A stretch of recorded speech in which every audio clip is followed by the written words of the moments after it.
विदेश मंत्री एस जयशंकर ने शुक्रवार को कहा कि भारत इस समय परिवर्तन के एक महत्वपूर्ण चरण से गुजर रहा है। उन्होंने जोर देकर कहा कि देश अपनी परंपराओं के प्रति प्रतिबद्ध रहते हुए तकनीक का इस्तेमाल करके भविष्य की ओर बढ़ रहा है।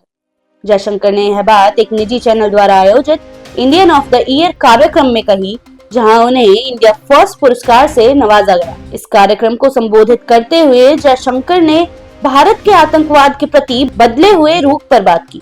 उन्होंने कहा, आज हम आतंकवाद का जिस तरह से जवाब दे रहे हैं उसे देखिए। एक देश जिसने 26/11 जैसे बड़े आतंकी हमले का भी जवाब नहीं दिया, वह उरी और बालाकोट में कार्रवाई के जरिए स्पष्ट संदेश दे रहा है। उनके इस बयान ने भारत के दृढ़ नीतिगत परिवर्तन को रेखांकित किया। उन्होंने आगे कहा कि यह विदेश मंत्री बनने का बेहतरीन समय है, क्योंकि भारत इस समय वैश्विक विमर्श को आकार दे रहा है। चीन के साथ सीमाओं पर आ रही चुनौतियों का देश मजबूती के साथ सामना कर रहा है और चीन के साथ सीमाओं पर आ रही चुनौतियों का देश मजबूती के साथ सामना कर रहा है।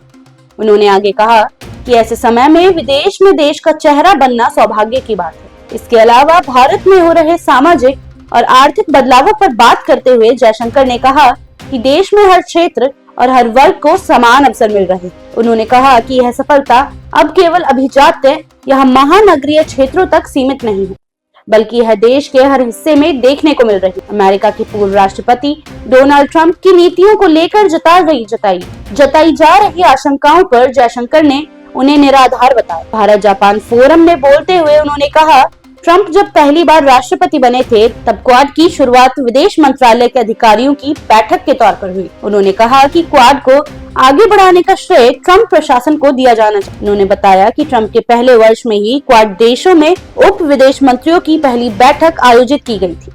जयशंकर ने इस बात पर जोर दिया कि ट्रंप प्रशासन ने इस संगठन की नींव रखी और इसे मजबूती प्रदान की। जयशंकर के बयानों से स्पष्ट है कि भारत न केवल अपने आंतरिक विकास को गति दे रहा है, बल्कि वैश्विक मंच पर भी अपनी भूमिका को मजबूती से स्थापित कर रहा है।